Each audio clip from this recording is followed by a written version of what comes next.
required when crafting. Hello collectors and crafters, welcome back to Collect and Craft. Today I am going to show you how to turn this Series 1 Hairdorables box into a mermaid themed doll room for your small sized dolls. We're gonna start by peeling off these excess strips on the front of the box. Then I carefully peel off these little bits of Velcro and put them aside to use for later.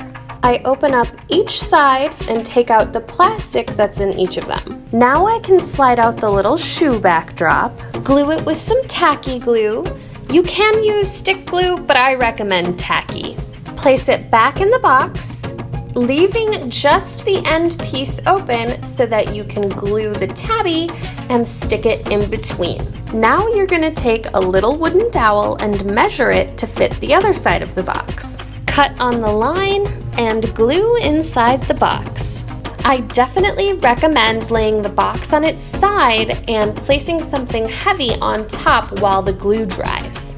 I cut a rectangle out of an old cereal box. Then I glue on some scrapbook paper and glue it to the tab on the bottom of the box to make a floor. This works much better if you rough up the surfaces a little bit first. Then I take some mermaid themed scrapbook paper and glue it to the back and sides of the box, making sure to cut a little hole to insert the flap on the door.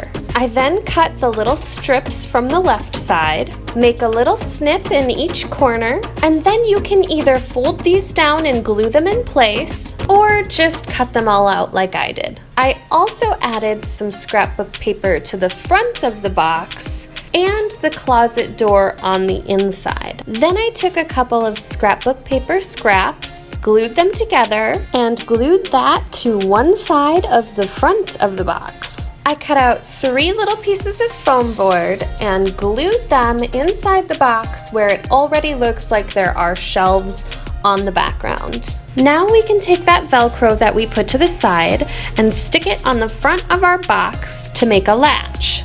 Now we have a nice front opening to our box that latches so that we can keep everything nicely inside.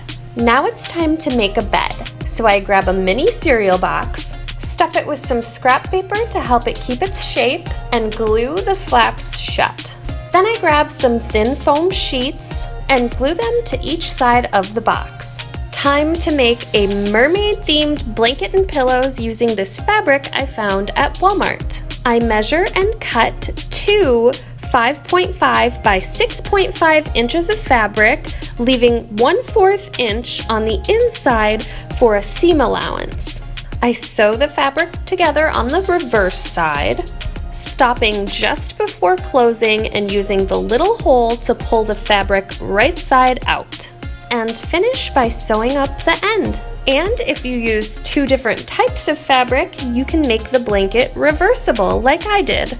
Repeat this process using measurements of 2.5 by 3.5 inches and add some stuffing to make a pillow. Now our little bed is complete. Let's see how it looks in the doll room. Looks pretty good.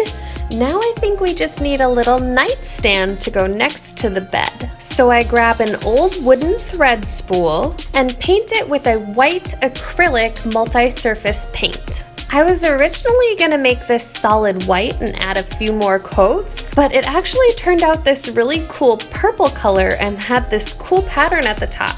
So I think I'm gonna keep it this way and use a little Mod Podge to add some glitter. Everything looks better with a little glitter.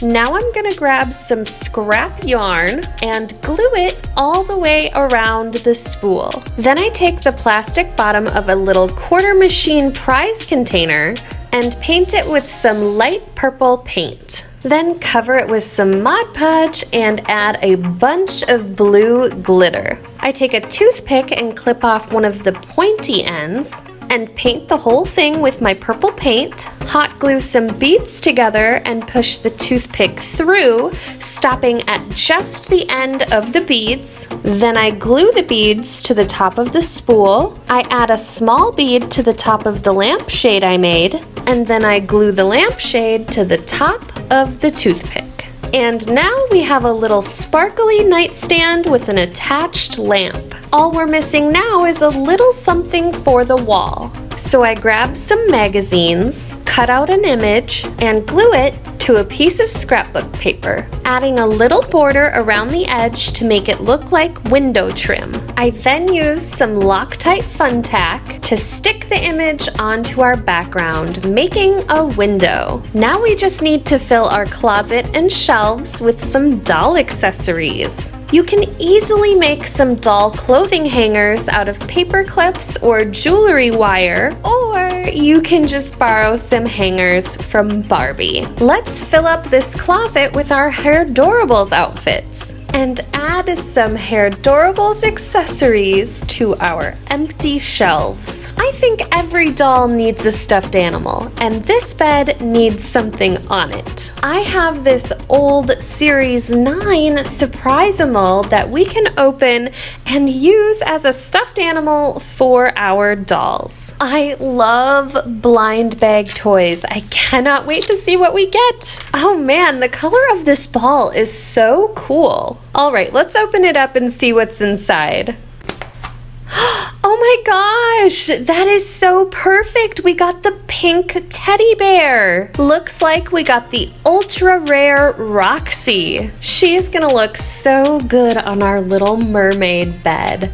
Now we can have all kinds of fun with our Hairdorables and our LOL surprise dolls. And the best part is that when you're all done playing, you just pack everything up, fold up the box, and you're good to go. Thanks for watching me turn this Hairdorables box into this small doll room. If you decide to make one of these yourselves, make sure to tag me on Instagram. And as always, make sure to like, comment, share, and subscribe. I will see you guys in the next video.